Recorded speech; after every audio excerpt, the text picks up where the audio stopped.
Good morning guys. Morning walk ಬರ್ತಾ ಇದ್ದೀನಿ. Okay, 5:45 ಆಗಿದೆ.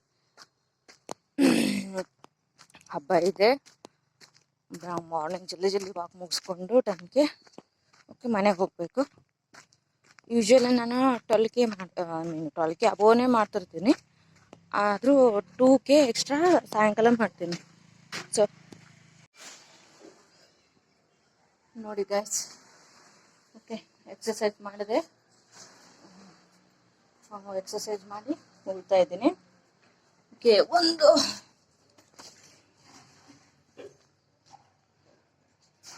ಸ್ಕಿಪ್ಪಿಂಗ್ ಮಾಡ್ತಾ ಇಲ್ಲ. ಓಕೆ, ನೀ ಪೇನ್ ಬರ್ತಾ ಇದೆ. ಸೊ ಇನ್ನೊಂದು 10 kg ರೆಡ್ಯೂಸ್ ಆದಮೇಲೆ ಸ್ಕಿಪ್ಪಿಂಗ್ ಮಾಡ್ಬೇಕು ಅಂದ್ಕೊಂಡಿದ್ದೀನಿ.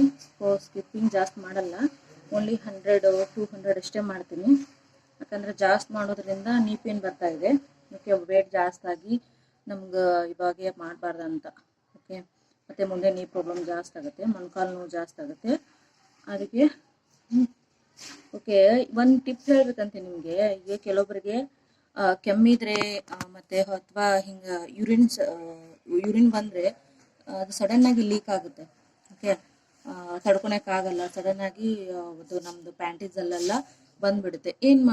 ಯಾಕೆ ಹಿಂಗಾಗುತ್ತೆ ಓಕೆ ಅನ್ಕೊಂಡ್ರೆ, ಈಗ ಡೆಲಿವರಿ ಆದವ್ರಿಗೆಲ್ಲ ನಾರ್ಮಲ್ ಡೆಲಿವರಿ ಆಗಿರ್ತದಲ್ಲ.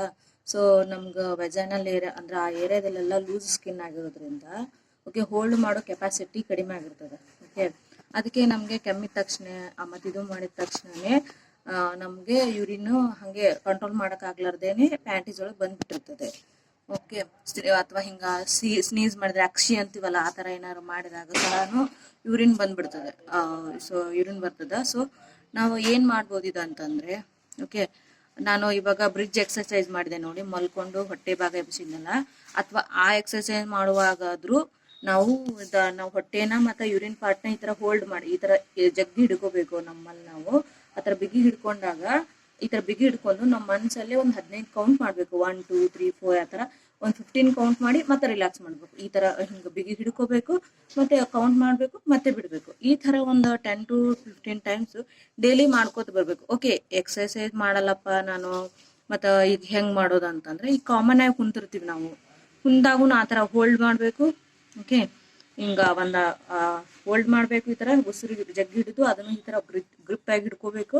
ನಾವು ಎಳೆದಿಡ್ಕೊಂಡು ಮತ್ತೆ ಕೌಂಟ್ ಮಾಡ್ಬೇಕು. ಆ ಥರ ಗ್ರಿಪ್ಪಲ್ಲಿ ಹಿಡ್ಕೊಂಡೆ ಕೌಂಟ್ ಮಾಡ್ಬೇಕು ನಮ್ಮ ಮನಸ್ಸಲ್ಲಿ 15 ಸಲ. 1 2 3 4 5 ಅಂತ ಹೇಳಿ 15 ಸಲ ಕೌಂಟ್ ಮಾಡಿ ಮತ್ತೆ ಬಿಡಬೇಕು. ಈ ಥರ ಒಂದು 10 to 15 ಟೈಮ್ಸ್ ಈ ಥರ ನಾವು ಹಿಡ್ಕೊಂಡು ಬಿಡೋದ್ರಿಂದ ಏನಾಗುತ್ತೆ, ಆ ಮಸಲ್ಗಳು ಆ್ಯಕ್ಟಿವ್ ಆಗಿ ಆ ಮಸಲ್ಗೆ ಸ್ಟ್ರೆಂತ್ ಬರುತ್ತೆ, ಶಕ್ತಿ ಬರುತ್ತೆ. ನಾವು ಯೂರಿನ್ನ ಬ್ಲ್ಯಾಡರ್ನ ಹೋಲ್ಡ್ ಮಾಡೋ ಕೆಪಾಸಿಟಿ ಬರುತ್ತೆ. ಸೊ ಇದರಿಂದ ನಮ್ಗೆ ಕ್ರಮೇಣ ಬರ್ತಾ ಯೂರಿನ್ ಲೀಕ್ ಆಗೋದು ಕಡಿಮೆ ಆಗುತ್ತೆ. ಕೆಮ್ಮಿದ್ರೆ ಯೂರಿನ್ ಬರೋದು ಕಡಿಮೆ ಆಗುತ್ತೆ. ಓಕೆ, ಎಲ್ಲ ಅಲ್ಲಿರೋ ಪ್ರಾಬ್ಲಮ್ಸ್ಗಳ ಸಹ ಕಡಿಮೆ ಆಗುತ್ತಾ ಬರುತ್ತೆ. ಈಗ ನಾರ್ಮಲ್ ಡೆಲಿವರಿಗೂ ಅವ್ರಿಗೂ ಅದು ಆ್ಯಕ್ಚುಲಿ ಕೆಗಲ್ ಎಕ್ಸರ್ಸೈಸ್ ಅಂತ ಕರಿತೀವಿ ನಾವು. ಅದನ್ನ ಎಕ್ಸರ್ಸೈಸ್ನ ಕೆಗಲ್ ಎಕ್ಸರ್ಸೈಸ್ ಅಂತ ಕರಿತೀವಿ. ಸೊ ಈ ಎಕ್ಸರ್ಸೈಸ್ ಭಾಳ ಯೂಸ್ಫುಲ್ಲು. ಯಾರು ನಾರ್ಮಲ್ ಡೆಲಿವರಿ ಆಗುತ್ತೆ, ನಂದು ನಾರ್ಮಲ್ ಡೆಲಿವರಿ. ಓಕೆ, ನನಗೂ ಈ ಪ್ರಾಬ್ಲಮ್ ಇದೆ. ಬಟ್ ಇವಾಗ 1 ಮಂತಿಂದ ನಾನು ಈ ಥರ ಟ್ರೈ ಮಾಡ್ತಾ ಇದ್ದೀನಿ. ಇಷ್ಟು ಒಂದು 60 to 70% ಕಡಿಮೆ ಆಗಿದೆ ನನಗೆ. ಓಕೆ, ನಾನು ಅದಕ್ಕೆ ನಿಮಗೆ ಯಾರಿಗಾದ್ರೂ ಗೊತ್ತಿರೋದಿಲ್ಲ, ಅದಕ್ಕೆ ಹೇಳ್ಕೊತಾ ಇದ್ದೀನಿ. ಈ ಥರ ನಾವು ಯೂರಿನ್ ಪಾರ್ಟನ್ನ ನಾವು ಹಿಂಗೆ ಹೋಲ್ಡ್ ಮಾಡಿ ಬಿಗಿ ಹಿಡ್ಕೋಬೇಕು. ನಾವು ಎಳೆದು ಹಿಂಗೆ ಹಿಡ್ಕೊಂಡು ಆಮೇಲೆ 15 ಕೌಂಟ್ ಮಾಡಿ ರಿಲೀಸ್ ಮಾಡಬೇಕು. ಈ ಥರ ದಿನ ಪ್ರಾಕ್ಟೀಸ್ ಮಾಡಿ ನಿಮ್ಗೆ ರಿಸಲ್ಟ್ ಬಂದರೆ ಹೇಳಿ. ನನಗೆ ರಿಸಲ್ಟ್ ಬಂದಿದೆ, ನಿಜ ಹೇಳ್ತೀನಿ, ನಾನು ಚೆನ್ನಾಗಿ ರಿಸಲ್ಟ್ ಬಂದಿದೆ. ಸೊ ಟ್ರೈ ಮಾಡಿ, ಯಾರಿಗಾದ್ರೂ ಅನುಕೂಲ ಆಗುತ್ತೆ, ಅದಕ್ಕೆ ಹೇಳ್ತಾ ಇರೋದು. Thank you. ನನ್ನ ಚಾನಲ್ ಇಷ್ಟ ಆದರೆ ಪ್ಲೀಸ್ ಸಬ್ಸ್ಕ್ರೈಬ್ ಮಾಡಿ, ಮತ್ತು ನಿಮ್ಮ ಫ್ಯಾಮಿಲಿ ಫ್ರೆಂಡ್ಸ್ಗೆ ಶೇರ್ ಮಾಡಿ. Good evening guys. Evening exercise okay ಮಾಡೋಣ ಬನ್ನಿ. ಲೇಟ್ ಆಯಿತು ಆ್ಯಕ್ಚುಲಿ. ನಾನು ವಿಡಿಯೋಸ್ ಸಹ ಅಪ್ಲೋಡಿಂಗ್ ಲೇಟ್ ಮಾಡ್ತಾ ಇದ್ದೀನಿ, ಯಾಕಂದರೆ ಫುಲ್ ಮನೇಲಿ ಕೆಲಸ, ಮತ್ತು ನನ್ನ ಚಿಟ್ಟಿಗೂ ಆರಾಮಿಲ್ಲ. ಓಕೆ, ಮತ್ತು ಓಕೆ ಮನೇಲಿ ಹಬ್ಬ ಅಲ್ವಾ, ಹಬ್ಬ ಜೊತೆ ವಾಕಿಂಗು, ನನ್ನ ಎಕ್ಸಸೈಸು, ಎಡಿಟಿಂಗು ಇವೆಲ್ಲ ಮಾಡೋಕ್ಕೆ ಟೈಮೇ ಸಾಲ್ತಾ ಇಲ್ಲ. ಓಕೆ, ಅಂದ್ರೂ ಹೇಗಾದರೂ ಮಾಡಿ ಅಪ್ಲೋಡ್ ಮಾಡ್ತಾ ಇದ್ದೀನಿ. ಎಕ್ಸಸೈಸ್ ಮಾಡೋಣ ಬನ್ನಿ. ಸೌಂಡ್ ಕೇಳಿಸ್ತಾ ಇಲ್ಲ ನಿಮ್ಗೆ ಅನಿಸುತ್ತೆ, ನಾನು ಮೈಕ್ ತೊಗೊಂಡಿಲ್ಲ. ನೋಡೋಣ, ಸ್ವಲ್ಪ ಚೆನ್ನಾಗಿ ಇದರಲ್ಲಿ ಗ್ರೋ ಆಗ್ತಾ ಬಂದರೆ ಯೂಟ್ಯೂಬಲ್ಲಿ ಆವಾಗ ಮುಂದೆ ತೊಗೋಬೇಕಂತ ಅಂದ್ಕೊಂಡಿದ್ದೀನಿ. ಸದ್ಯಕ್ಕೆ ಮಾತ್ರ ಯಾವ ಮೈಕನ್ನು ತೊಗೊಳ್ಳಲ್ಲ, ಹಾಗೆ ನನ್ನ ವಯಸ್ಸನ್ನೇ ಜೋರು ಮಾಡಿ ಮಾತಾಡೋಕ್ಕೆ ಟ್ರೈ ಮಾಡ್ತೀನಿ. ಓಕೆ, ಎಕ್ಸಸೈಸ್ಗಳನ್ನು ಮಾಡೋಣ, ಎಸ್ಪೆಷಲಿ ಅಪ್ಪರ್ ಬಾಡಿ ಇರಬೇಕಾದ್ರೆ. ಯಾಕಂದರೆ ನನಗೆ ಹ್ಯಾಂಡ್ಸ್ ಫ್ಯಾಟ್ ಜಾಸ್ತಿ ಇದೆ. ಓಕೆ, ಇದನ್ನು ರೆಡ್ಯೂಸ್ ಮಾಡಬೇಕಲ್ವಾ, ಈ ಆರ್ಮ್ ಫ್ಯಾಟಿಗೋಸ್ಕರ ಆದರೂ ನಾನು ಇದ್ರ ಎಕ್ಸಸೈಸ್ ಮಾಡ್ಕೋತೀನಿ. ಈ ಎಕ್ಸಸೈಸ್ ಎಲ್ಲ ಈಸಿ ಭಾಳ ಇದ್ದಾವೆ, ಬಟ್ ಭಾಳ ಎಫೆಕ್ಟಿವ್ ಇದೆ. ನಾನು ಮೊದಲೆಲ್ಲ ಭಾಳ ಈ ಆರ್ಮ್ಸ್ ಇನ್ನೂ ಭಾಳ ದಪ್ಪ ಇದ್ದವು. ಸೊ ಇವಾಗ ನಾನು ಕಡಿಮೆ ಆಗಿದೆ. ಬ್ಯಾಕ್ ಫ್ಯಾಟ್ ಸಹ ಇದಕ್ಕೆ ಕಡಿಮೆ ಆಗುತ್ತೆ. ನನಗೆ ತ್ರೀ ಲೇಯರ್ಸ್ ಹಿಂದ್ಗಡೆ ಬೊಜ್ಜು ಕಾಣ್ತಾ ಇತ್ತು. ನಾನು ತೋರಿಸ್ತೀನಿ ಒಮ್ಮೆ ರಿಸಲ್ಟ್ ನಿಮಗೆ. ಓಕೆ, ಇವಾಗ ಕಡಿಮೆ ಫುಲ್ ಆಗಿದೆ. ಓಕೆ, ದಿನಂತೆ ನನಗೆ ಈಜಿ ಅನಿಸಿದ್ರು ಪರವಾಗಿಲ್ಲ, ಬಟ್ ರಿಪಿಟೇಷನ್ನ ಜಾಸ್ತಿ ಮಾಡ್ಕೋತೀನಿ. ಇವಾಗ ಫಾರ್ ಎಕ್ಸಾಂಪಲ್ ನಾನು ಇವತ್ತು 20 ಮಾಡ್ತಾಯಿದ್ದು 2 ಸೆಟ್ ಮಾಡ್ತಾಯಿದ್ರೆ ನಾನು 20 ಇದ್ದಿದ್ದು 5 ಸೆಟ್ ಮಾಡ್ಕೋತಾ ಹೋಗ್ತೀನಿ. ನನಗೆ ಅದು ಸಾಕಾಗಬೇಕು, ಒಂಥರ ಕೈ ನೋವಾಗಬೇಕು, ಅಲ್ಲೇ ತನಕ ಮಾಡ್ತೀನಿ. ಓಕೆ, ಮತ್ತು ಸ್ವಲ್ಪ ಟ್ವಿಸ್ಟಿಂಗ್ ಎಲ್ಲ ಮಾಡಿಕೊಂಡೆ.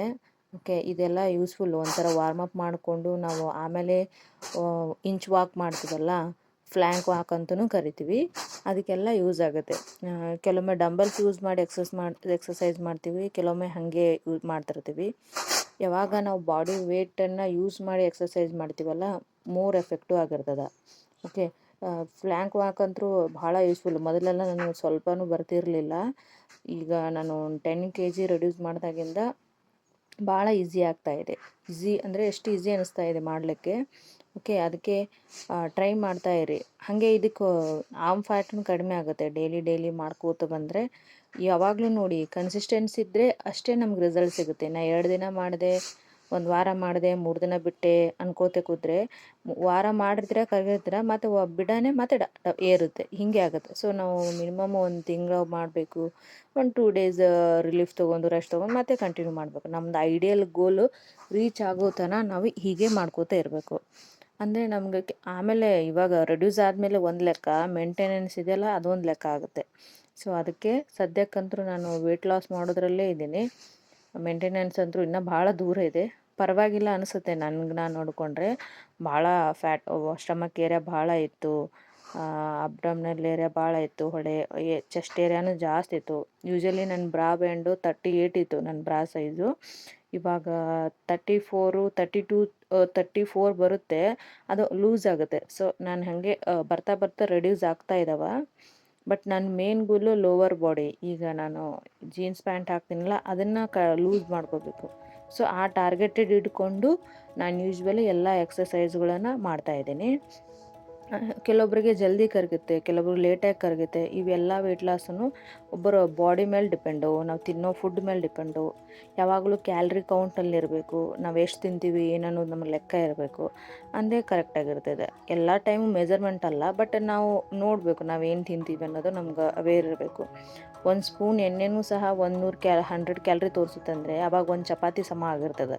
ಸೊ ನಾವು ಆಯಿಲಿ ಕಂಟೆಂಟ್ನ ಆಲ್ಮೋಸ್ಟ್ ಕಡಿಮೆ ಮಾಡಬೇಕು. ಹೀಗೆ ಮಾಡ್ತಾ ಬಂದರೆ ನಮ್ಗೆ ಒಂದು ಐಡಿಯಲ್ ವೇಟಿಗೆ ಈಸಿಯಾಗಿ ಬಂದು ರೀಚ್ ಆಗ್ತೀವಿ. ಓಕೆ, ಯಾರೆಲ್ಲ ಈ ಥರ ನೀವು ಎಕ್ಸಸೈಸ್ ಮಾಡ್ತಿದ್ರೆ ಹೇಳಿ. ನನ್ನ ಮಾತು ಅರ್ಥ ಆಗಲಿಲ್ಲ ಅಂದರೆ ಒಳ್ಳೆ ರಿಪೀಟ್ ಕೇಳಿ, ಇಲ್ಲ ಅಂತಂದರೆ ನನಗೆ ಹೇಳಿ. ಓಕೆ, ನನ್ನ ಚಾನಲ್ ಇಷ್ಟ ಆದರೆ ಪ್ಲೀಸ್ ಸಬ್ಸ್ಕ್ರೈಬ್ ಮಾಡಿ, ನಿಮ್ಮ ಫ್ಯಾಮಿಲಿ ಫ್ರೆಂಡ್ಸ್ಗೆ ಶೇರ್ ಮಾಡಿ. Okay, thank you.